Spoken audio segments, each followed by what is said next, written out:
దేవుడు అవకాశాన్ని ఇచ్చారు.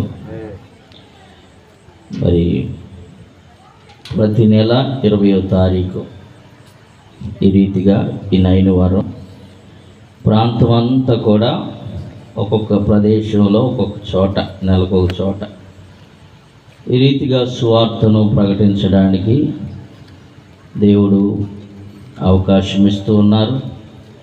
మరి ఈ నెల ఈ ప్రాంతాన్ని ప్రేమించి దేవుడు అవకాశాన్ని ఇక్కడున్న ప్రజలకి దేవుడు అవకాశాన్ని ఇచ్చాడు. అందరు బట్టి ఒకసారి దేవుని స్తోత్రం చెల్లిద్దాం. హల్లెలూయా. దేవుని వాక్యాన్ని మనము ఈ సాయంకాల సమయంలో కొద్దిసేపు దేవుని వాక్యాన్ని ధ్యానం చేద్దాం. మరి దేవుడు మన కొరకే వాతావరణాన్ని మంచిగా అనుకూలపరిచి ఉన్నారు. ఎందుకంటే ఉదయకాలం మొదలుకొని ఎడతెరిపి లేని భయంకరమైన వర్షం ప్రాంతంలో విజయవాడ చుట్టుపక్కల ప్రాంతాల్లో భయంకరంగా వర్షం పడతా ఉంది. నేనైతే కొంచెం నిరుత్సాహపడ్డా. ఈరోజు సువార్త సభకి ఆటంకం ఏమైనా వస్తుందేమో అని. దేవుడు మహాకృపను బట్టి చక్కగా ఈ చల్లని సాయంకాల వేళలో మనమందరం కూడా ఈ రీతిగా దేవుడిని ఆరాధించుకునే అవకాశాన్ని దేవుడు అనుగ్రహించారు. కొద్దిసేపు దేవుని వాక్యాన్ని క్లుప్తంగా చిన్న సందేశాన్ని మనం ఈ సాయంకాల సమయంలో విందాం. ఆదికాండము 5వ అధ్యాయము 24వ వచనాన్ని చదువుకొని, హానోకు దేవునితో నడిచిన తర్వాత దేవుడు అతన్ని తీసుకొని పోయాను గనుక అతడు లేకపోయాను. బైబిల్లో ఉన్నటువంటి భక్తులు ఎంతోమంది పరిశుద్ధులు మన మధ్యలో ఉన్నారు. అయినను ఈ సాయంకాల వేళలో ఒక భక్తుని గురించి మనము ఈ సాయంకాల వేళలో కొంచెం నేర్చుకుందాం. ఆ భక్తుని జీవితంలో నుంచి కొన్ని మంచి శ్రేష్టమైనటువంటి అనుభవాలు ఈ రాత్రికాల సమయంలో మనం నేర్చుకోబోతున్నాం. ఆ భక్తుని పేరే హానోకు. ఈ హానోకు మనము గమనించినట్లయితే ఆదాము మొదలుకొని ఈయన 7వ తరము అనుకోవచ్చు, 7వ మనుష్యుడు అనుకోవచ్చు. ఆదాము మొదలుకొని 7వ వాడుగా బైబిల్ గ్రంథంలో ఇతని పేరు రాయబడి ఉంది. అంత మాత్రమే కాదు కానీ వీళ్ళ కొన్ని ప్రత్యేకతలు ప్రత్యేకంగా మనం జ్ఞాపకం చేసుకోవచ్చు. ఏంటంటే బైబిల్ గ్రంథం అంతట్లో కూడా అత్యధికముగా జీవించిన వ్యక్తి ఒక ఆయన ఉన్నాడు. 965 సంవత్సరాలు. ఎవరైనా నేనే చెప్తాను. ప్రైజ్లో 965 సంవత్సరాలు అత్యధికముగా బ్రతికి ఎక్కువ సంవత్సరాలు బ్రతికిన ఆయన ఒక ఆయన ఉన్నాడు. ఆదాము దేవుడు చేసిన మొట్టమొదటి వ్యక్తి. ఆయన 930 సంవత్సరాలు బ్రతికాడు. ఆయన్ని దాటి 965 సంవత్సరాలు బ్రతికిన వ్యక్తి ఎవరంటే మెతూషెల. ఈ మెతూషెల అనే వ్యక్తి 965 సంవత్సరాలు బ్రతికాడు. దేవుడు అంత ఆయుష్ ఇచ్చాడు. చూడండి ఎంత దీర్ఘాయువు అంటే ఈ లోకంలో ఎప్పుడు ఉన్న సమాజానికి మనుషులకి 70 లేకపోతే అధిక బలం ఉంటే 80 సంవత్సరాలు. ఆ 80 సంవత్సరాలు కూడా ఆయాసము, దుఃఖము, వేదన, రోదనలు, ట్యాబ్లెట్లు, ఇంజెక్షన్లు, రకరకాలైన పరిస్థితులు మనం చూస్తున్నాం. కానీ దేవుడు నిర్ణయించిన భక్తుల్లో అత్యధికముగా బ్రతికిన వ్యక్తి, ఎక్కువ కాలం 965 సంవత్సరాలు మెతూషెల. ఈ మెతూషెలకు తండ్రి ఎవరంటే హానోకే. ప్రైజ్లో మెతూషెల యొక్క తండ్రి హానోకే. కానీ ఈ హానోకు ఇంచుమించుగా 365 సంవత్సరాలు మాత్రమే బ్రతికాడు. ఆ 365 సంవత్సరాల్లో కూడా 65 సంవత్సరాలేమో దేవుడు లేకుండా బ్రతికాడు. 300 సంవత్సరాలేమో దేవునితో నడుస్తూ బ్రతికాడు. ప్రైజ్లో అందుకని ఈయన గురించి రాత్రికాల సమయంలో మనం ధ్యానం చేస్తూ ఉన్నాం. ఇంచుమించుగా 300 సంవత్సరాల పాటుగా దేవునితోనే ప్రయాణం చేశాడు. దేవునితో నడిచి తరువాత దేవుడు అతన్ని తీసుకొని పోయాను గనుక అతడు లేకపోయాను. అతడు చూడండి 22వ వచనాన్ని కూడా మనం చదివితే, హానోకు మెతూషెలను కన్న తర్వాత 300 ఏండ్లు దేవునితో నడుచుచు కుమారులను కుమార్తెలను కనెను. హానోకు దినములన్నీ 365 ఏండ్లు. హానోకు దేవునితో నడిచిన తరువాత దేవుడు అతన్ని తీసుకొని పోయాను గనుక అతడికి లేకపోయాను. 300 సంవత్సరాల పాటు దేవునితో ప్రయాణం చేసిన వ్యక్తి. ఈరోజు అందుకనే ఆయన గురించి ధ్యానం చేయాలని దేవుడిచ్చిన తలంపుతో హానోకును గురించి ఈరోజు మనం ఆయనలో ఉన్న మంచి శ్రేష్టమైన గుణాలు ఈ రాత్రికాల సమయంలో ధ్యానం చేయబోతున్నాం. అంత మాత్రమే కాదు కానీ హానోకులో ఇంకో ప్రత్యేకత కూడా ఉంది. ఏంటా ప్రత్యేకత అంటే, జలప్రళయంలో మరి ఒక ఆయన ఉన్నాడు, తన కుటుంబాన్ని రక్షించుకున్నటువంటి ఒక భక్తుడు. జలప్రళయం ద్వారా తన కుటుంబంలో ఉన్న 8 మందిని కూడా రక్షించుకున్నటువంటి ఒక భక్తుడు. నోవాహుకి ఈ హానోకు ఏమవుతాడంటే మొత్తాత. అంటే హానోకు వంశంలో నుంచి వచ్చిన వాళ్ళు వీళ్ళంతా, నోవాహు కానీ మెతూషెల కానీ ఈ పరిశుద్ధుల గుంపు అంతా కూడా హానోకులో నుంచి ఒక ప్రార్థనా పరుడి జీవితం కుటుంబంలో నుంచి వచ్చిన వాళ్ళే. కాబట్టి ఆ జలప్రళయంలో నుంచి వాళ్ళు కూడా తప్పించుకోగలిగినట్లుగా మనం చూస్తాం. అయితే బైబిల్ గ్రంథంలో ఇంచుమించుగా ఒక 4 హానోకులు బైబిల్ గ్రంథంలో మనకు కనిపిస్తాయి. అదే ఆది కాండంలో, ఇప్పుడు మీకు చూపించట్లేదు కానీ అదే ఆది కాండంలోనే 4 భక్తులు హానోకులు కనిపిస్తారు. ఈరోజు మనం ధ్యానం చేయబోతున్న హానోకు పేరేంటంటే, ఇగో అక్కడ ఒక మాట మీరు చదవండి. 18వ వచనంలో, హేరోదు 162 ఏండ్లు బ్రతికి హానోకును కనెను. హానోకును కనిన తరువాత ఎరేదు 800 ఏండ్లు బ్రతికి కుమారులను కుమార్తెలను కనెను. ఏరేదు యొక్క కుమారుడు గురించి ఈరోజు ఈ రాత్రికాల సమయంలో మనం ధ్యానం చేస్తున్నాం. దేవుడు మనతో మాట్లాడునుగాక. ఆమేన్. కయ్యోనుకు కూడా కొడుకు పుట్టాడు. కయ్యోను కొడుకు పేరు కూడా హానోకే. చూడండి, ఒక్క మాట మీకు జ్ఞాపకం చేస్తాను. 4వ అధ్యాయంలో 17వ వచనంలో, కయ్యోను తన భార్యను కూడినప్పుడు ఆమె గర్భవతి అయి హానోకును కనెను. ఈ హానోకు మనం ధ్యానం చేస్తున్న హానోకు కాదు. ఈ 4 హానోకుల్లో ఒక్క హానోకు మాత్రమే దేవుడితో నడిచాడు. అది కూడా 300 సంవత్సరాల పాటు దేవుడితోనే నడిచిన ఆ పరిశుద్ధుని ఈ రాత్రి కాలంలో మనము ధ్యానం చేయబోతున్నాం. Praise the Lord. హల్లెలూయా. హానోకును గురించి ఒక ఇంచుమించుగా 2-3 విషయాలు ఈ రాత్రికాల సమయంలో మనకున్న సమయంలో మనము ధ్యానం చేస్తూ ముందుకు వెళ్దాం. హానోకులో ఉన్నటువంటి మొట్టమొదటి గుణము ఏంటంటే, హానోకు అనగా అతడి యొక్క పేరులో ఒక చక్కని అర్థం ఉంది. ప్రతిష్ఠితమైన వాడు అని అర్థం. హానోకు అనే పేరుకి అర్థం ఏంటంటే ప్రతిష్ఠితుడు. అంటే దేవుని కొరకు ప్రతిష్ఠించుకున్నవాడు, దేవుని కొరకు చక్కగా తన జీవితాన్ని సమర్పించుకున్నవాడు, దేవుని కొరకే బ్రతికినవాడు అని అర్థం. చాలామంది మంచి మంచి పేర్లు పెట్టుకుంటూ ఉంటారు. ఏమని పెట్టుకుంటారు? భక్తుల పేర్లే పెట్టుకుంటారు. ఏమని? మార్కు అని పెట్టుకుంటారు పేర్లు. ఆ జీవితం అంతా చూస్తే మార్కులే, ఒక్క మంచి మార్కు కూడా ఉండదు. Praise the lord. మార్కు అని బైబిల్లో మంచి పేరు పెట్టుకుంటాం. భక్తుల పేర్లు ఏరి బైబిల్లో చక్కని పేర్లు పెట్టుకుంటాం. కానీ మనం ఏం చేస్తామంటే ఆ పేరుకు తగ్గ జీవితాన్ని జీవించలేం. కొంతమంది యేసు అని పెట్టుకుంటారు. పెట్టుకోకూడదని నేను అంటలేదు, కానీ ఆ పేరుకు తగ్గట్టుగా జీవించాలి. పేరు పెట్టుకున్నామంటే ఈరోజు సంతోషమ్మ అని పెట్టుకున్నాం. బతికినంతకాలం సంతోషంగా బ్రతకాలి. ఆనందరావు అని పేరు పెట్టుకున్నా. ఆనందంగా బ్రతకాలి బతికినంత వరకు.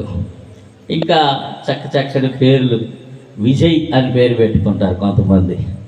వాళ్ళు జై జీవితాన్ని కలిగి ఉండాలి, అంటే ప్రతి పనిలో కూడా విజయాన్ని సాధించాలి. అంటే పేరుకు తగ్గట్టుగా మనము పేర్లే పెట్టుకుంటాం, కానీ అసలు పేరుకి ఆపోజిట్గా బ్రతుకుతాం. దేవుని పేర్లు పెట్టుకుంటాం, బైబిల్లో పేర్లు పెట్టుకుంటాం, పరిశుద్ధుల పేర్లు పెట్టుకుంటాం, మంచివి యూట్యూబ్లో చూసి పెట్టుకుంటాం. అయినా సరే పేరుకు తగ్గట్టుగా మాత్రం అస్సలు బ్రతకలేం. కాబట్టి ఈరోజు హానోకు జీవితంలో నుంచి మనము నేర్చుకోవాల్సిన మొట్టమొదటి సుగుణాలు ఏంటి అంటే, హానోకు యొక్క పేరులో ఉన్న అర్థం ఏంటంటే ప్రతిష్ఠితమైన వాడు అని అర్థం. ఆయన బతికినంత కాలం కూడా ఇంచుమించుగా 365 సంవత్సరాలు బ్రతికాడు. చాలా తక్కువ కాలమే అనుకోవచ్చు అప్పటి రోజుల్లో. కానీ బతికినంత కాలం కూడా దేవుని కొరకే తన జీవితాన్ని ప్రతిష్ఠించుకున్నాడు. ప్రైజ్ ది లార్డ్, హల్లెలూయా. ఎలాగ ప్రతిష్ఠించుకోవాలంటే బైబిల్ గ్రంథంలో మనం చదువుతూ ఉంటాం. కీర్తన గ్రంథం 1వ కీర్తన 1వ వచనంలో, దుష్టుల ఆలోచన చొప్పున నడవక, పాపుల మార్గమున నిలువక, అపహాసకులు కూర్చున్న చోట కూర్చుండక, యెహోవా ధర్మశాస్త్రమునందు ఆనందించుచు దివారాత్రులు దాన్ని ధ్యానించువాడు ధన్యుడు. అతడు నీటి కాలువల యోరన నాటబడిన వాడై ఆకు వాడక తన కాలమందు ఫలమిచ్చు చెట్టు వలె ఉంటాడు. అతడు చేయనదంతయు కూడా సఫలమవుతుందంట. Praise the Lord. ఎలాగ బ్రతకాలి, మన పేరుకు తగ్గట్టుగా ఎలా బ్రతకాలంటే, దుష్టుల ఆలోచన చొప్పున నడవకూడదు, పాపులు వెళ్ళే మార్గాల్లో వెళ్ళకూడదు, అపహాసకులు కూర్చున్న చోట కూర్చోకూడదు. ఇదిగో యెహోవా ధర్మశాస్త్రమందు ఆనందించాలి. యెహోవా ధర్మశాస్త్రం అంటే దేవుని వాక్యమునందు ఆనందించే వారముగా ఈ రాత్రి దేవుడు మనల్ని నిలబెట్టునుగాక. ఆమేన్. ఈ సువార్త సభ యొక్క ఉద్దేశం ఏంటంటే, మీరు కూడా ఈ రాత్రి నుంచి ఒక మంచి నిర్ణయం తీసుకోవాలి. నేను కూడా బ్రతికినంత కాలం, కొద్ది కాలం బ్రతికినా హానోకులాగా బ్రతకాలి, పేరుకు తగ్గట్టు బ్రతకాలి. నా పేరు ఏం పెట్టారో మా అమ్మ నాన్న, మా నాన్న ఏదైతే నా కొరకు ఆలోచించి, ఏదైతే ప్రత్యేకంగా ఏరికోరి నాకు పెట్టాడో ఆ పేరుకు తగ్గట్టుగా బ్రతికేవాడిగా నేను ఉండాలి అని నువ్వు ఒక మంచి నిర్ణయం తీసుకోవడం కొరకే ఈ రాత్రికాల సమయంలో ఈ యొక్క సువార్త సభను దేవుడు ఇక్కడ ఏర్పాటు చేయించాడు. చూడండి, అందుకనే హానోకు పేరుకు తగ్గట్టుగా, పేరులో ఉన్నటువంటి అర్థాన్ని జ్ఞాపకం చేసుకుంటూ అంటాడు, దుష్టుల ఆలోచన చొప్పున నడవకూడదు, పాపుల మార్గం నిలవకూడదు. ఇంకొక మాట కూడా బైబిల్ గ్రంథంలో మనం చూస్తే ఎలా బ్రతకాలంటే, లోకమునకు మీరు ఉప్పులాగా బ్రతకండి అని మరొక చోట మత్తయి సువార్త 5వ అధ్యాయంలో మనము చూస్తాం. మనం ఎలా ఉండాలంటే, లోకంలో బ్రతికినంత వరకు ఎలా ఉండాలంటే ఒక ఉప్పులాగా బ్రతకాలి. ఉప్పు ఎలా ఉంటుందంటే, మీరు లోకమునకు ఉప్పు అయి ఉన్నారు, అది దేని వల్ల సారము పొందును. మీరు లోకమునకు ఎలా ఉన్నామంట, మనం అందరం కూడా ఉప్పులాగా ఉన్నామంట. చూడండి, మంచిగా అన్ని కూరగాయలు తెచ్చుకొని మంచిగా వండుకొని ఉప్పు వేయకోకుండా తినండి. ఎలా ఉంటుంది? సప్పగా ఉంటుంది. కొంతమంది పచ్చిని చేసేవాళ్ళు ఉంటారు, సప్పకూరలు తినమని చెప్తే వాళ్ళు అంటారు, నాలుగంతా సప్పబడిపోయింది కానీ వెళ్ళి మాంసం ఎత్తురపో, చికెన్ చానాలు అయిపోయింది, చికెన్ తిని నాలుగు సప్పబడిపోయింది, ఏమీ అసలు రుచి తెలట్లా, పసి తెలవట్లా, కొంచెం మసాలా కొట్టి గట్టిగా తింటే నాలుక రుచి తెలిసిందని చెప్పి అంటూ ఉంటారు. మనం మంచి వంటకాలు వండుకుంటాం, మంచిగా చాలా కాస్ట్లీ మటన్ తెచ్చుకుంటాం, చికెన్ తెచ్చుకుంటాం, దానిలోకి మంచి అన్నీ సమకూర్చుకుంటాం. ఎంత సమకూర్చుకున్నా ఉప్పు వేయకపోతే ఏమైందంటే దాని యొక్క విలువ తెలియదు. దేవుడు మనల్ని ఎలాగ నిలబెట్టాడంటే, ఈ రాత్రికాల సమయంలో ఈ లోకమంతటికి కూడా ఒక ఉప్పులాగా దేవుడు మనల్ని నిలబెట్టాడు. Praise the Lord. నువ్వు ఉప్పులాగా ఉండాలి, రుచికరంగా ఉండాలి. అనేకులకు ఎలా రుచికరంగా ఉంటావు అంటే, ఉప్పు తయారు చేసే ఒక ఫ్యాక్టరీకి వెళ్ళామనుకోండి, ఉప్పు తయారు చేసేటప్పుడు ఎలా తయారు చేస్తారు? ముందుగా మనందరూ తెలుసు, అందరూ పెద్దలు. ఉప్పు ఎలా తయారు చేస్తారంటే ముందు సముద్రంలో నుంచి ఉప్పుని వేరుపరచాలి. సముద్రం అంటే దేనికి సాదృశ్యంగా ఉందంటే లోకానికి సాదృశ్యంగా ఉంది.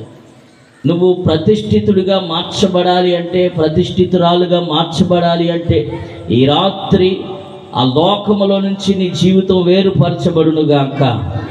ఒక ప్రత్యేకమైన జీవితం, దేవుని కొరకు సమర్పించుకున్న జీవితం, దేవుని కొరకు ప్రతిష్ఠించుకున్న జీవితం.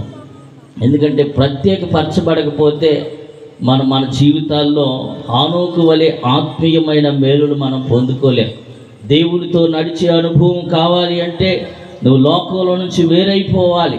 దుష్టులతో కలిసి ఆలోచన చేస్తూ, పాపులతో నడుస్తూ, వాళ్ళతో సహవాసం చేస్తూ, అపహాసకులు కూర్చున్న దగ్గర కూర్చుంటూ వారితో మీటింగ్లు వేస్తా, అందరూ చేసే పనులు చేసి మరలా దేవుడా దేవుడా అంటే అక్కడ నీకు భక్తి జీవితంలో ప్రయోజనం ఉండకపోవచ్చు.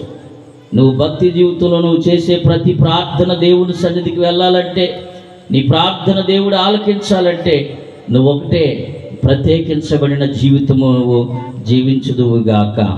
హనోకులో ఉన్నటువంటి మొట్టమొదటి శ్రేష్టమైన గుణం ఏంటంటే అతడు పేరుకు తగ్గట్టుగా జీవిస్తూ ఉన్నాడు. ప్రతిష్ఠించబడినవాడు, ప్రతిష్ఠించబడినవాడు. దేవుని కొరకు ప్రత్యేకంగా జీవించడానికి తన జీవితాన్ని ప్రతిష్ఠించుకొని దేవునితోనే 300 సంవత్సరాలు నడిచిన వాడుగా బైబిల్ గ్రంథంలో మనకు కనిపిస్తూ ఉన్నాడు.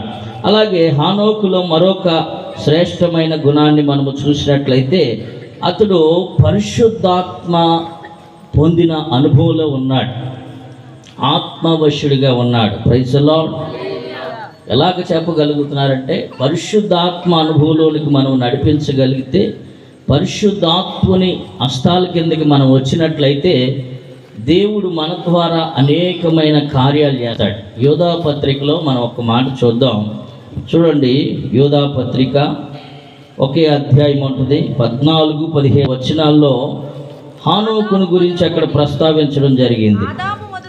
ఆదాము మొదలుకొని 7వ వాడైనటువంటి హానోకు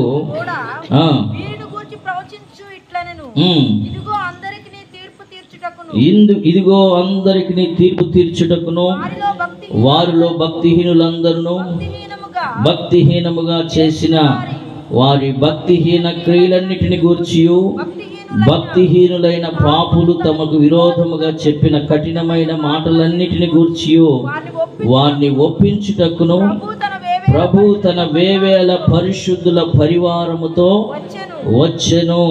చాలు.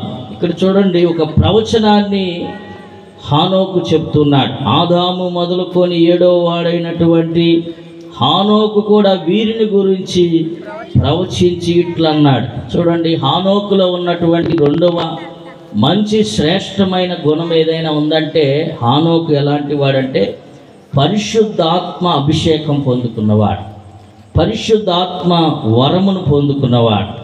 పరిశుద్ధాత్మ దేవుడు మనకి సహకరిస్తే, పరిశుద్ధాత్మ దేవుడికి నువ్వు స్థానం ఇస్తే, పరిశుద్ధాత్మ దేవుడు నీలో పనిచేస్తే ప్రవచించే వరాలు, కృపావరాలు దేవుడు మనకి అనుగ్రహిస్తాడు. Praise the lord. కృపావరాలు దేవుడు మనకు అనుగ్రహించినప్పుడు కృపావరాలు నానా విధాలుగా ఉన్నాయి. ఒక్కొక్కరు భాషలతో మాట్లాడవచ్చు, ప్రవచించవచ్చు, ప్రవచనాలకి అర్థాలు, భాషలకు అర్థాలు చెప్పవచ్చు. ఏదైనా సరే కృపావరాలు దేవుడు మనకి అనుగ్రహించునుగాక. నువ్వు హానోకులాగా జీవించగలిగితే ఈ రాత్రి కాలంలో దేవునికి ప్రతిష్ఠించుకొని దేవునితోనే నీ జీవితాన్ని అంకితం చేసుకొని దేవునికి నీ జీవితాన్ని సంపూర్ణంగా సమర్పించుకొని ఇక లోకం వైపు చూడుకోకుండా, లోక ఆశల వైపు చూడుకోకుండా దేవునితో బ్రతకాలని నువ్వు తీర్మానం తీసుకుంటే దేవుడు నిన్ను నిండారుగా పరిశుద్ధాత్మతో నింపునుగాక. ఆమేన్. మరి పరిశుద్ధాత్మతో నింపబడిన హానోకు ఏం చేస్తున్నాడంటే ఒక ప్రవచనాన్ని చెప్తూ ఉన్నాడు. ఏ ప్రవచనం అంటే ఇంచుమించుగా 2000 సంవత్సరాలు, ఇప్పుడు 2025 సంవత్సరంలో మనం ఉన్నాం. ఈయన ఎప్పుడు వారంటే 6000 సంవత్సరాల క్రితం వ్యక్తి అన్నమాట హానోకు. ఎప్పుడు ప్రవచనాన్ని చెప్తున్నాడంటే 6000 తర్వాత, 6000 సంవత్సరాల తర్వాత ఏం జరగబోతుంది, యేసు ప్రభువారు ఎలాగా వేవేల పరిశుద్ధులతో ఈ భూమి మీదకి రాబోతున్నాడో ఆ రాకడ గురించి, యేసు ప్రభువారి యొక్క రాకడ గురించిన ఒక ప్రవచనాన్ని 6000 సంవత్సరాల క్రితమే హానోకు పరిశుద్ధాత్మ పూర్ణుడై ఆత్మవశ్యములో ఒక ప్రవచనాన్ని చెప్తా ఉన్నాడు. చూడండి ఎంత జ్ఞానాన్ని దేవుడు ఆయనకి ఇచ్చాడంటే, చూడండి ఆ పరిశుద్ధాత్మ వశ్యములో ఉన్న వ్యక్తులకి దేవుడు మంచి జ్ఞానాన్ని ఇస్తాడు. అలాగే యోహాను కూడా మనకు కనిపిస్తాడు. నేను ఆత్మవశ్యుడినై ఉండగా అని ఆయన మాట్లాడుతూ ఉంటాడు. ప్రకటన గ్రంథం 1వ అధ్యాయంలోనే ఇక్కడ మనం చూసినట్లయితే, ప్రభు దినమందు నేను ఆత్మవశుడనై ఉండగా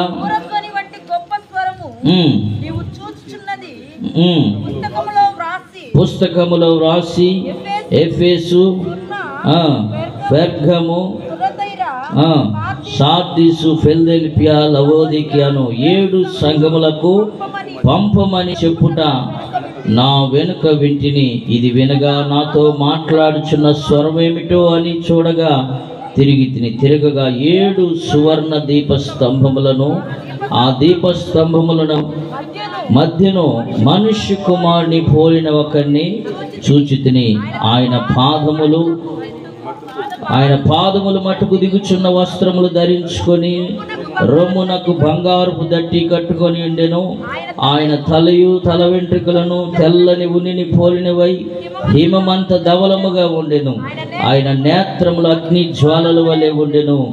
ఆయన పాదములు కొలిమిలో పుటము వేయబడి మెరయుచున్న అపరంజితో సమానమై ఉండెను. ఆయన కంఠ స్వరము విస్తార జల ప్రవాహాల ధ్వని వలె ఉండెను. ఆయన తన కుడి చేత 7 నక్షత్రములు పట్టుకొని ఉండెను.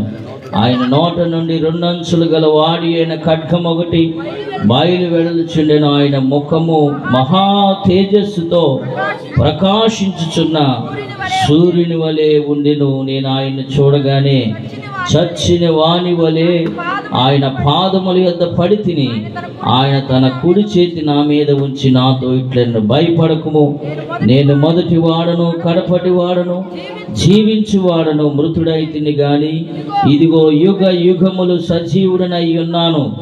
మరియు మరణము యొక్కయు పాతాళ లోకము యొక్కయు తాళపు చెవులు నా స్వాధీనములో ఉన్నవి. ఆత్మవశములో ఉన్నప్పుడు ఒక చక్కని దర్శనాన్ని చూస్తూ ఉన్నాడు యోహాను. ప్రభు అయిన యేసు క్రీస్తు వారు ఇదిగో ఒక ధవలమైన సింహాసనం మీద ఆయన కూర్చొని ఉండటం, ఆయన దీపస్తంభముల మధ్య 7 దీపస్తంభముల మధ్య ఆయన ప్రకాశించుచున్నట్లుగా ఆ దర్శనములో కనిపిస్తూ ఉంది. ఆయన ఇదిగో ఆయన ముఖం ఎలా ఉందంటే మహా తేజస్సుతో వెలిగిపోతూ ఉంది. ఆయన తేజస్సు కలిగిన ప్రకాశమానమైన సూర్యుని వలె ఆయన ముఖము ప్రకాశిస్తూ ఉంది. ఇవన్నీ కూడా ఎలాగ ఆయన దేవుణ్ణి చూడగలిగాడంటే ఆయన ఆత్మవశ్యములో ఉన్నప్పుడు. ఎప్పుడైతే పరిశుద్ధాత్మ వశ్యములో మనం ఉంటామో, దేవుని కాపుదల్లో మనం ఉంటామో, జరగబోయే సంగతులన్నీ కూడా దేవుడు ముందుగానే బయలుపరుస్తూ ఉంటాడు. Praise the lord.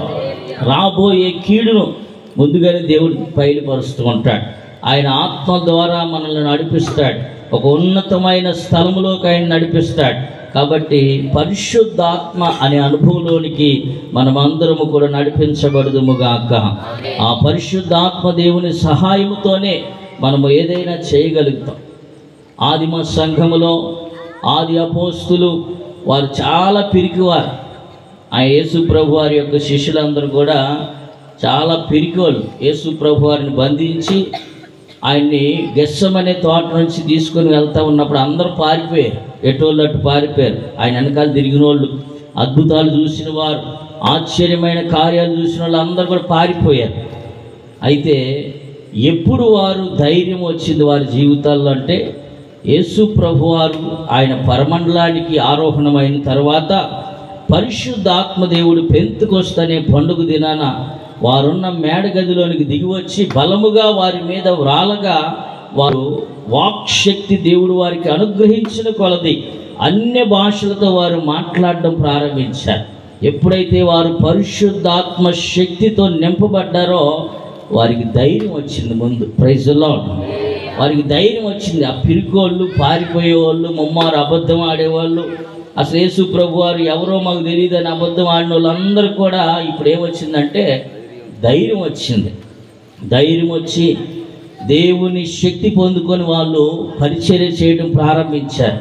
ఆ పరిచర్య చేస్తూ ఉన్నప్పుడు పేతురు గారు ప్రార్థన చేస్తున్నప్పుడు 3000 మంది, ఆయన వాక్యం ఇలాగే ఒక చోట వాక్యం చెప్పడం ప్రారంభించాడంట. ఆ వాక్యము అయిపోయేసరికి 3000 మంది నిలబడ్డారంట. ఏమనంటే, అయ్యా మాకు కూడా బాప్టిజం ఇవ్వండి అయ్యా, మేము కూడా రక్షణ పొందుకోవాలి, ఈ రాత్రి మేము రక్షణ పొందుకోవాలి, ఈరోజే ఒక తీర్మానం తీసుకుంటున్నాం, మేము కూడా ఇదిగో దేవునికి సొంత బిడ్డలుగా ఆయన మేము సొంత రక్షకునిగా అంగీకరిస్తున్నాం, మాకు ఇప్పుడే బాప్టిజం ఇవ్వండి అని చెప్పి 3000 మంది ఒక ప్రసంగానికి బాప్టిజం పొందారు. అలాగే పేతురు గారు కూడా మరి ఆయన చేస్తున్న పరిచర్యలో బలమైన పరిచర్య ఆయన కూడా చేశాడు. ఎలాగింత ధైర్యం వచ్చిందంటే, ఎప్పుడైతే పరిశుద్ధాత్మ దేవుని కార్యాలు ప్రారంభించబడ్డాయో వారు ఆత్మ వశములోనికి వెళ్ళారో వారిలో పరిశుద్ధాత్మ దేవుడు కార్యం చేయడం ప్రారంభించాడు. ఒక మాట ఉంటుంది కదా, ఆత్మ లేనివాడు నా వాడు కాదు, ఆత్మ ఉన్నవాడే ఆయన వశంలో ఉంటాడు. ఆయన వారిని నిలబెట్టుకుంటాడు, వాడుకుంటాడు, భయంకరంగా అద్భుతమైన కార్యాలు జరిగిస్తాడు. అనేక ప్రాంతాల్లో వారు వెళ్తే కార్యాలు జరిగిపోతూ ఉంటాయి. పేతురు గారు అలాగ నడుచుకొని వెళ్తున్నాడంట. ఒకరోజు ఒక ప్రాంతంలో నడుచుకొని వెళ్తుంటే ఆయన ఈ వీధిలోకి వస్తున్నాడని తెలుసుకొని రోగులందరిని ఇలాగ రోడ్డు పక్కన పడుకోబెట్టారంట.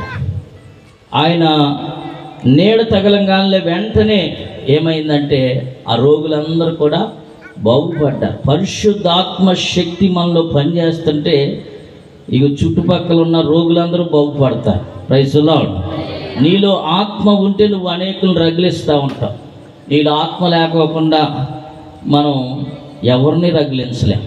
ఒకసారి ఓ పాస్టర్ గారు ఒక విశ్వాసి ఇంటికి వెళ్ళాడంట. చాలా కాలం అయిపోయింది ఆ విశ్వాసి మానేసి,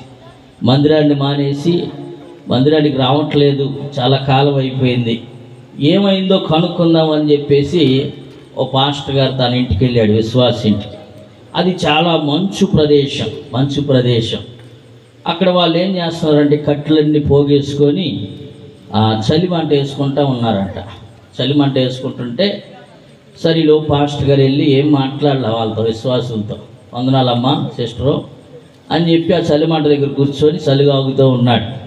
చలిగాగుతూ ఆయన చెప్పిన మాట ఏంటంటే, ఒక్కొక్క పొలం తీసి పక్కన పెడుతున్నాడంట. చలిమంటలో నుంచి ఒక్కొక్క కట్టెని తీసి పక్కన పెడతా ఉంటే ఆ కట్టి కొద్దిసేపు ఎలిగి ఆరిపోతుంది. అలా 4-5 కట్టెలు తీసేసి పక్కన పెట్టేస్తున్నాడు. ఆ కట్టి ఆరిపోతుంది. మరలా కొద్దిసేపు అయిన తర్వాత ఆ బయటికి తీసిన కట్టెలన్నీ తీసి ఏం చేశాడంటే ఆ మంటలో పెట్టాడు. మంటలో పెడితే అవి మళ్ళా ఎలగటం ప్రారంభించినాయి అంట. Praise the Lord. మళ్ళా మంచిగా మండటం ప్రారంభించినాయి, మంచిగా చలిమంట వస్తూ ఉంది. అప్పుడు ఆ విశ్వాసి ఆ మాస్టర్ గారు ఎంకేజ్ వస్తుందంట. ఆమెకు అర్థమైపోయింది పరిస్థితి ఏంటంటే, సంఘములో నుంచి మనం ఎప్పుడైతే దూరంగా ఉంటామో, సహవాసానికి దూరంగా ఉంటామో, ఎప్పుడైతే మనలో ఆత్మ కార్యాలు జరగకోకుండా ఉంటాయో ఆ కట్టెల్లాగా చల్లబడిపోతాం. కుసేపు మండినట్టు కనపడిద్ది, కుసేపు వెలిగినట్టు కనపడిద్ది. కొద్దిసేపు వెలిగిన తర్వాత అది నిదానంగా అది ఆరిపోవడానికి ప్రయత్నం చేస్తా, కానీ వెలగడానికి అవకాశాలు లేవు. ఎప్పుడైతే నువ్వు మండుతూ ఉండాలి, అనేకుల్ని కూడా మండిస్తూ ఉండాలి. నువ్వు వెలుగుతూ ఉండాలి, అనేకుల్ని వెలిగిస్తూ ఉండాలి. నువ్వు పరిశుద్ధాత్మతో నింపబడుతూ ఉండాలి, అనేకుల్ని అభిషేకంలోకి నడిపిస్తూ ఉండాలి. అలాంటి ఆత్మ దేవుడు ఈ రాత్రి మనందరికీ దయచేయునుగాక. హానోకులో ఉన్నటువంటి 2వ శ్రేష్టమైన గుణం ఏంటంటే, అతడు పరిశుద్ధాత్మతో నిండుకునినవాడు, దేవుని వశములో ఉన్నవాడు. అందుకని దేవుడు అతనికి 6000 సంవత్సరాల తర్వాత యేసు ప్రభువారు తన వేవేల పరిశుద్ధులతో ఈ భూమి మీదకి ఎలాగ రాబోతున్నాడో ఆ విషయాన్ని ప్రవచనాత్మకంగా అతడు మాట్లాడుతూ వచ్చాడు. కాబట్టి ఆత్మవశములో ఉన్నప్పుడు ఆయన జరగబోయే సంగతులన్నీ కూడా దేవుడు మనతో మాట్లాడతాడు. ఇది 2వదిగా హానోకులో ఉన్నటువంటి 2వ శ్రేష్టమైన గుణాన్ని కూడా మనము చూస్తున్నాం. మొదటిగా అతడు ప్రతిష్ఠితమైన వాడు, పేరుకు తగ్గ జీవితాన్ని జీవించాడు. 2వదిగా అతడు పరిశుద్ధాత్మతో నిండుకున్నవాడు. దేవుని ఆత్మశక్తి కలిగిన వాడు. మూడవదిగా అతనిలో ఉన్నటువంటి శ్రేష్టమైన గుణము ఏంటంటే, మూడవ శ్రేష్టమైన గుణాన్ని అక్కడ మనం చదువుకున్నాం కదా. చదువున్న ఒక్కసారి ఆదికాండము 5వ అధ్యాయం 24వ వచనాన్ని చదువుదాం. దేవునితో నడిచిన తరువాత దేవుడు అతన్ని కొనిపోయాను గనుక అతడు ఇక లేకపోయాను. చూడండి, హానోకులో ఉన్నటువంటి మూడవ శ్రేష్టమైన సుగుణం ఏంటంటే దేవునితో నడిచే ఒక అనుభవాన్ని కలిగి ఉన్నాడు. Praise the Lord. దేవునితో నడిచే అనుభవం. మనం ప్రార్థనకి వెళ్తున్నాం, ఎంతో కాలంగా క్రైస్తవులుగా ఉంటున్నాం, ఎంతో కాలంగా దేవుని పేర్లే పెట్టుకొని బ్రతుకుతున్నాం. అయితే నువ్వు దేవునితో నడిచే అనుభవం ఉందా లేదా? అసలు దేవునితో నడవటం అంటే ఏంటండి? ఆయనతో పాటు ఈ వీధిలో వెళ్ళటమా? ఆయనతో పాటు అంబాపురం దాకా వెళ్ళి రావటమా? ఆయనతో పాటు విజయవాడ దాకా వెళ్ళి రావటమా? అంటే కానే కాదు.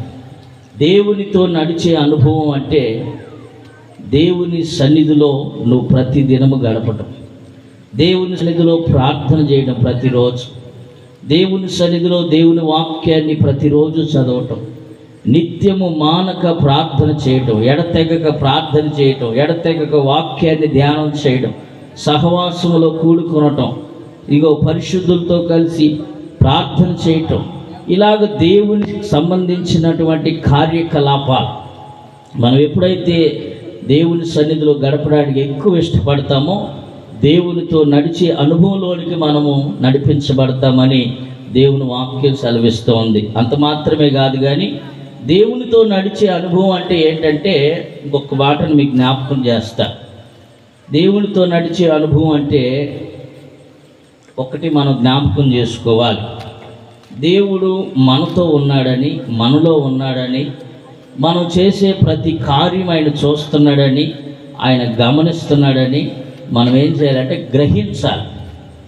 ఆయన ఆత్మరూపిగా మన మధ్యలో ఉన్నాడు. Praise the Lord. నమ్మిన వాళ్ళు స్తోత్రం చెప్పండి. ఆయన ఇక్కడ మన మధ్యలో ఉన్నాడు. ఉన్నాడా లేదా? ఉన్నాడు. ఆయన మనతో ఉన్నాడు. ఆయన మనతో ఉంటాడు, నడిపిస్తాడు. అది మనం గ్రహించాలి. కొంతమంది మందిరంలో ఉన్నప్పుడు చక్కగా ఉంటారు, పద్ధతిగా, చాలా క్రమంగా.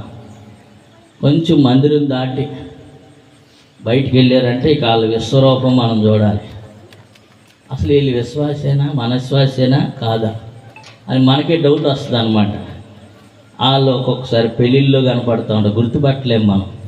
అంత చక్కగా అలంకరించుకొని మంచి పట్టు వస్త్రం కట్టుకొని, ఇదేంటి మన విశ్వాసేనా, ఆదివారం తెల్లచీర కట్టుకొని చక్కగా వస్తుంది, ఈవిడేనా ఈవిడి కాదా అనే డౌట్ మనకు వస్తుంది అన్నమాట.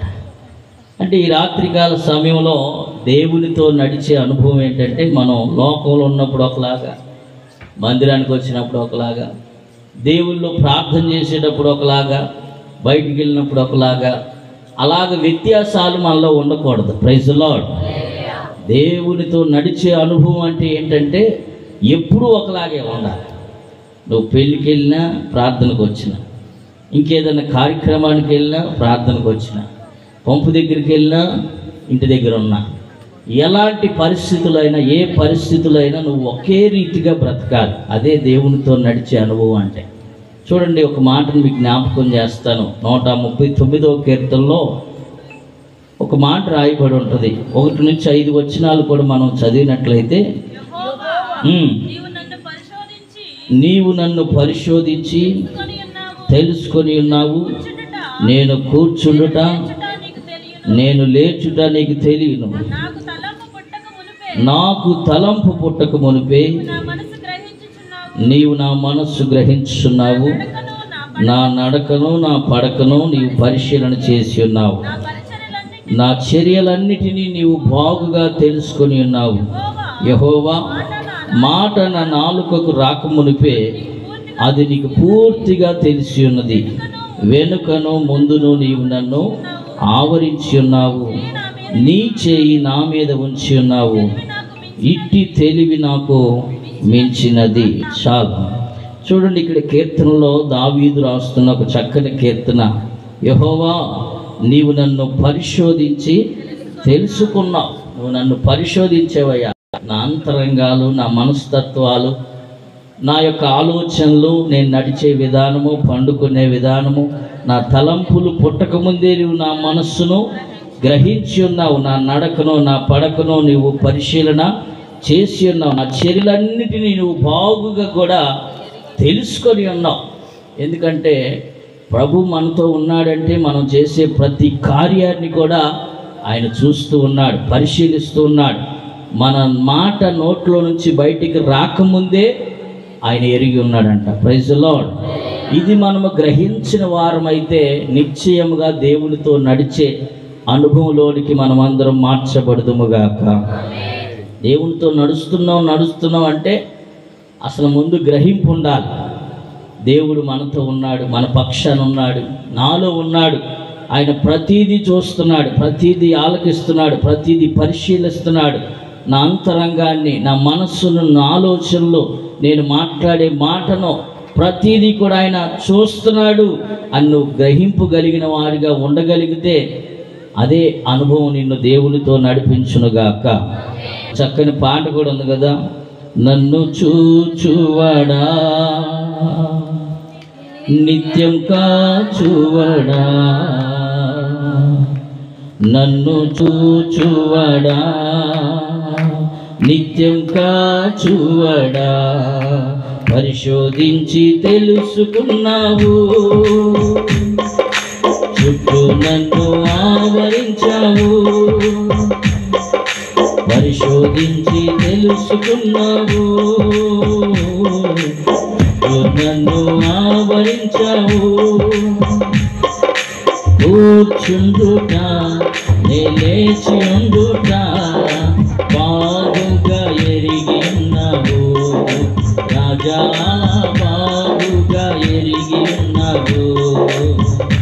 నన్ను చూచువాడా నిత్యం కాచువాడా, నన్ను చూచువాడా నిత్యం కాచువాడా, తలపులు తపనయు అన్నీయు ఎరిగున్నావు, తలపులు తపనయు అన్నీయు ఎరిగి ఉన్నావు.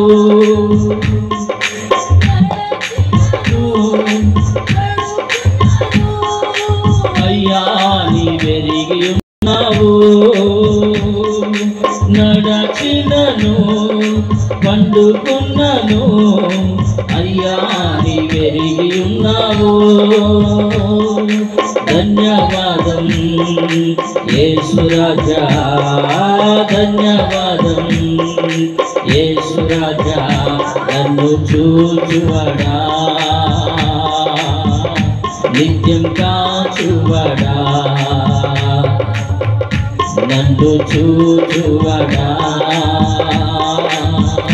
నిత్యం కాచువాడా. పిండమునయుండగా నీ కన్నులకు మరుగై నేనుండలేదయ్యా, పిండమునయుండగా నీ కన్నులకు మరుగై నేనుండలేదయ్యా. విచిత్రముగా నిర్మించితివి ఆశ్చర్యమే కలుగుతున్నది, విచిత్రముగా నిర్మించితివి ఆశ్చర్యమే కలుగుతున్నది. ధన్యవాదం యేసు రాజా, ధన్యవాదం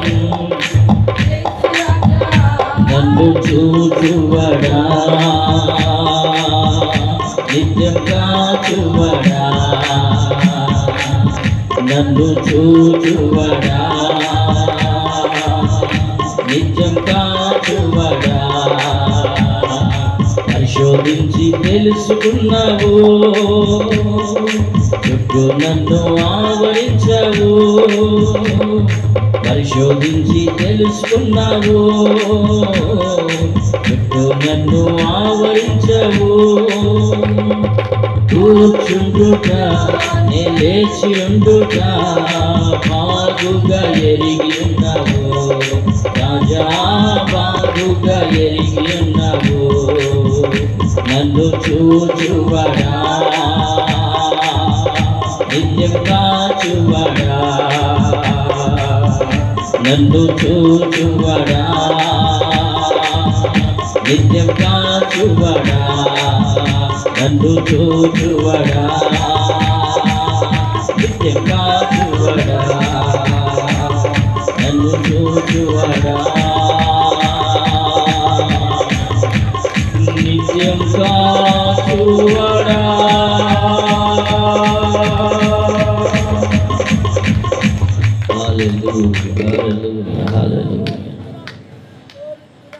ప్రైజ్ లార్డ్, హల్లెలూయా.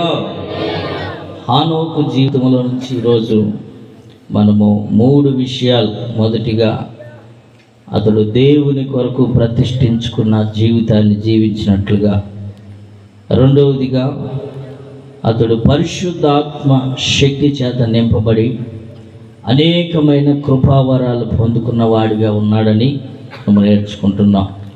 మూడవదిగా హానోకులో ఉన్నటువంటి మరొక శ్రేష్టమైన గుణం ఏంటంటే దేవునితో నడిచే అనుభవాన్ని అతడు కలిగి ఉన్నాడు. అంత మాత్రమే కాదు కానీ ఇంకొక 2 విషయాలు మీకు త్వరగా చెప్పి హానోకు జీవితంలో నుంచి నా యొక్క ప్రసంగాన్ని ముగించాలని నేను ఇష్టపడుతున్నాను. హెబ్రీయులకు రాసిన పత్రిక 11వ అధ్యాయము 5వ వచనంలో హానోకును గురించి విశ్వాసమును బట్టి హానోకు మరణమును చూడకుండానట్లు కొనిపోబడిను. అతడు కొనిపోబడక మునుపు దేవునికి ఇష్టుడయ్యుండెనని సాక్ష్యాన్ని కూడా పొందుకున్నాడంట. చాలు చూడండి, హానోకులో ఉన్నటువంటి మరొక శ్రేష్టమైన ఆనిముత్తమైనటువంటి గుణం ఏంటంటే దేవునికి ఇష్టుడని ఒక మంచి సాక్ష్యాన్ని హానోకు పొందుకున్నాడు. Praise the Lord. ఈరోజు ఈ రాత్రికాల సమయంలో ఈ సువార్త సభ ద్వారా దేవుడు నీతో నాతో మనందరితో కూడా మాట్లాడుతున్నాడు. దేవుని వాక్యము 2 అంచులు కలిగిన వాడి అయిన ఖడ్గం. అది చెప్పేవారికి వినేవారికి కూడా సంబంధించిందనమాట. అది మీ ఒక్కరికి కాదు, నాకు కూడా సంబంధించింది. ఈరోజు మనము దేవునికి ఇష్టలుగా ఉండాలి అంటే మనము దేవుని దగ్గర సాక్ష్యాన్ని పొందుకోవాలి. దేవునికి ఇష్టడని ఒక మంచి సాక్ష్యాన్ని, దేవునికి ఇష్టమైన జీవితాన్ని జీవించాలి. దేవునికి ఇష్టమైనది ఏదో ఆ కార్యాలే చేయాలి. దేవునికి ఇష్టం లేనివి ఏది చేసినా సరే ఆయన మనల్ని త్రోసివేసే దేవుడు. ఆయన ఇష్టమైనట్టుగా మనం చేసామనుకోండి, నిశ్చయముగా మనల్ని ఈ దేశములో క్షేమమును కలుగు చేస్తానని చూడండి. లేవీకాండం 26వ అధ్యాయంలో ఆయనకి ఇష్టమైన వాటిని ఆయన మాట విని మనము చేస్తే ఎన్నో ఆశీర్వాదాలు అక్కడ, ఆ దేశములో మీకు నేను క్షేమమును కలుగు చేస్తాను, ఎవడు మిమ్మల్ని భయపెట్టడు, ఆ దేశంలో దుష్ట మృగములు లేకుండా చేస్తాను,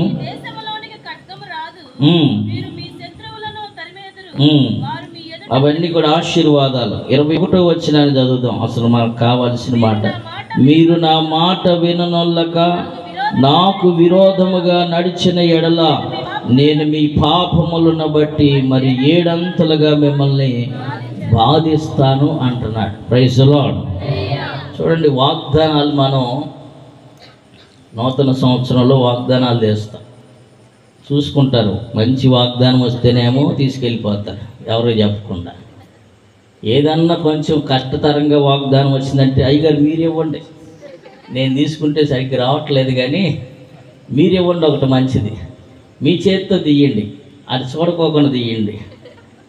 ఎన్ని జాగ్రత్తలు చెప్తామో అంటే మనకు వాగ్దానం కోసం ఎంత జాగ్రత్త పడతాం. అసలు నువ్వు చక్కగా దేవుని మాట శ్రద్ధ కలిగి ఆయనకి ఇష్టడిగా జీవిస్తే ఇక్కడ ఎన్నో వాగ్దానాలు, ఇక్కడ దేవుడు 26వ అధ్యాయంలో చాలా వాగ్దానాలు. ఇగో నేను నియమించిన విశ్రాంతి దినమును మీరు ఆచరించవలను, నా పరిశుద్ధ మందిరమును సన్మానింపవలను, నేను యెహోవాను. మీరు నా కట్టడలను బట్టి నడుచుకొని నా ఆజ్ఞలన్నీ అనుసరించి వాటిని అనుసరించి ప్రవర్తించిన ఎడల మీ వర్షాకాలంలో మీకు వర్షమిస్తాను, మీ భూమి పంటలనిచ్చును, మీ పొలముల చెట్లు ఫలించును, మీ ద్రాక్ష పండ్లు కాలము వరకు మీరు నూర్చు సాగించుదురు, మీరు తృప్తిగా భుజించి మీ దేశములో నిర్భయముగా నివసించెదరు. ఆ దేశములో నేను మీకు క్షేమమును కలుగు చేయుదును. మీరు పండుకొనినప్పుడు ఎవడును మిమ్మల్ని భయపెట్టడు. ఆ దేశములో దుష్ట మృగములు లేకుండా చేసేదను. మీ దేశములోనికి ఖడ్గము రాదు.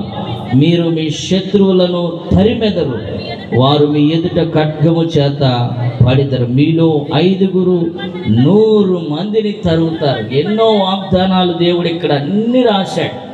మీరు ఎప్పుడైతే దేవునికి ఇష్టడిగా బ్రతుకుతారో, ఆయన మాట శ్రద్ధ కలిగి ఆయన ఆజ్ఞలు పాటించి ఆయనకి ఇష్టమైన జీవితానికి ప్రియమైన వాడిగా నా ప్రియ కుమారుడు అనిపించుకోవాలి. Praise the lord.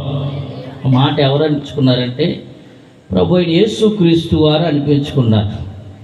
ఎప్పుడైతే ఆయన బాప్తిసము పొంది యోర్దాను నది ఒడ్డు మీదకి అలా వస్తూ ఉన్నాడు, ఆకాశము తెరవబడింది. ఆకాశములో నుంచి ఒక పావురము దిగి వస్తూ ఒక స్వరం వినపడతా ఉంది, ఇదిగో ఈయనే నా ప్రియ కుమారుడు, ఈయన యందు నేను ఆనందిస్తున్నా. Praise the lord. నిన్ను బట్టి నన్ను బట్టి మనందరిని బట్టి దేవుడు ఆ సాక్ష్యం చెప్పాలి. అట్టి సాక్ష్యాన్ని దేవుడు మనందరికీ అనుగ్రహించునుగాక. ఈ రాత్రి కాలంలో హానోకులో నుంచి 4వదిగా మనం నేర్చుకుంటున్న మాట ఏంటంటే, హానోకు దేవునికి ఇష్టుడని ఒక మంచి సాక్ష్యాన్ని పొందాడు. మన సాక్ష్యం ఎలాగుంది? మన సాక్ష్య జీవితాన్ని మనం కాపాడుకుంటున్నావా? ప్రభు రాకడ అతి సమీపంలో ఉంది. ఇదిగో ఆయన అతి త్వరలో ఈ భూమి మీదకి రాబోతున్నాడు. ఆయన మహామహిమతో దిగి రాబోతున్నాడు. ఇంకా ఆయన చెప్పిన మాటలన్నీ నెరవేరుతూ ఉన్నాయి. యుద్ధాల గురించి మనం వింటున్నాం. అక్కడక్కడ కరువులు, భూకంపాలు, యుద్ధాలు, యుద్ధ సమాచారాలు, ఇగో రకరకాలైన పరిస్థితులు మనం ఆయన చెప్పిన మాటలన్నీ కూడా మన కళ్ళెదురుగానే నెరవేరుతూ ఉన్నాయి. కాబట్టి ఇక్కడ మనం అర్థం చేసుకోవాలి ఏంటంటే, ఆయన రాకడ అతి సమీపంలో ఉంది. మనం ఆయన ఎదుర్కొనే దినము కూడా అతి సమీపంగా ఉంది. కాబట్టి ఆయన ఎదుర్కొనే వాళ్ళు ఎవరంటే, ఆయనకి ఎవరైతే ఇష్టలుగా ఉన్నారో, మరణమును చూడకోకుండా కొనిపోబడిన వ్యక్తులు ఇద్దరు బైబిల్ గ్రంథంలో. ఒకరు హానోకు, రెండోది ఏలియా. వీరిద్దరు కూడా మరణమును చూడకోకుండా ఒకేసారి ఈయన దేవునితో నడిచి నడిచి నడిచి, ఒక ఆయన చెప్తున్నాడు, ఒక పెద్ద దైవజనుడు, అంటే ఒక పుస్తకంలో రాశాడు ఈ హానోకు గురించి చదువుతూ చెప్తూ ఆయన మాట, దేవునితో ప్రయాణం చేస్తూ అలాగా పరలోకానికి వెళ్ళిపోయారంట ఇద్దరు కూడా. వెళ్ళిపోతే తీరా చూసి, హానోకు అయ్యో నువ్వు నాతో పాటు పరలోకం దాకా వచ్చేసావయ్యా, ఇంటికి వెళ్ళిపో జాగ్రత్తగా అన్నాడంట దేవుడు. ఇంకెక్కడ వెళ్తానయ్యా? ఇంత మహామహిమ కలిగిన ఈ నగరాన్ని చూసి, ఇంత తేజస్సు కలిగిన ఈ మహానగరాన్ని చూసి, ఇంత శాంతియుతమైన ఈ దేశాన్ని చూసి ఇంకా నేనెందుకు వెళ్తాను, నేను వెళ్ళను అని చెప్పి దేవునితో ఎలాగ లోపలికి వెళ్ళిపోయాడు. Praise the Lord. హానోకు దేవునికి ఇష్టడుగా ఉన్నాడు కాబట్టి మరణమును చూడకోకుండా ఆయన కొనుక్కోబడ్డాడు. అలాగ నువ్వు కూడా ఆ 2వ రాకడలో ఎత్తబడాలి అంటే దేవునికి ఇష్టడుగా నువ్వు మార్చబడాలి. ప్రీతికరమైన జీవితం నువ్వు హానోకులాగా జీవించుదువుగాక. ఈ సువార్త సభ యొక్క ఉద్దేశం ఏంటంటే, ప్రాముఖ్యంగా నువ్వు దేవునికి ఇష్టడిగా మార్చబడాలి. నువ్వు చూడండి, పిల్లల్ని మనము ఎంత ముద్దు పెట్టుకుంటామో మనకు బాగా. ఎవరైతే ఇష్టమో ఆ పిల్లల్ని వదిలిపెట్టాం, ఎత్తుకొని బొగ్గలకి వెళ్ళి వాళ్ళకి అవి కొనిపెట్టి ఈ కొనిపెట్టి ఏదేదో చేస్తాం. అలాగ నువ్వు దేవునికి ఇష్టడిగా మార్చబడితే దేవుడు కూడా నీకు ఏది లోటు చేయడు. అన్ని సమస్యలు వచ్చిన తల మీద పడుతున్నాయి అంటే నువ్వు అర్థం చేసుకోవాలి, నేను దేవునికి ఇష్టంగా లేనేమో, అన్ని తలనొప్పులన్నీ నా మీదకి వస్తున్నాయి. ఒక్కసారి దేవునికి ఇష్టడిగా మార్చబడే ప్రయత్నం చేస్తే తప్పనిసరిగా ఆయన నీకు ఏది ఇష్టమో నీ తలపు పుట్టక ముందే ఆయన నీకు అనుగ్రహించబోతున్నాడు. ఈ రాత్రి దేవుడు నీకు అనుగ్రహించునుగాక. దేవుడు నిశ్చయముగా నిన్ను నీ కుటుంబాలను ఆశీర్వదించునుగాక. నువ్వు ఆయనకి ఇష్టడుగా మార్చబడుదువుగాక. ఇంకొక మాటను మీకు జ్ఞాపకం చేస్తా. హనోకులో ఉన్నటువంటి 5వ గుణాన్ని చివరిగా ఇక ముగించేద్దాం. వర్షం మన కోసం ఆగింది, మనం అవగాహన అది కొట్టేస్తుంది అనమాట. Praise Lord. ఒక్క మాటను మీకు జ్ఞాపకం చేస్తాను. చూడండి, ఆదికాండం 5వ అధ్యాయము 22వ వచనాన్ని. హానోకు మెతూషలను కనిన తరువాత 300 ఏండ్లు దేవునితో నడుచుచు కుమారులను కుమార్తెలను కనెను. అంటే ఇక్కడ మనం అర్థం చేసుకోవాలి ఒక మాటని. దేవునితో నడవమన్నారు, బాగానే ఉంది. ప్రతిష్ఠించుకోమన్నారు, బాగానే ఉంది.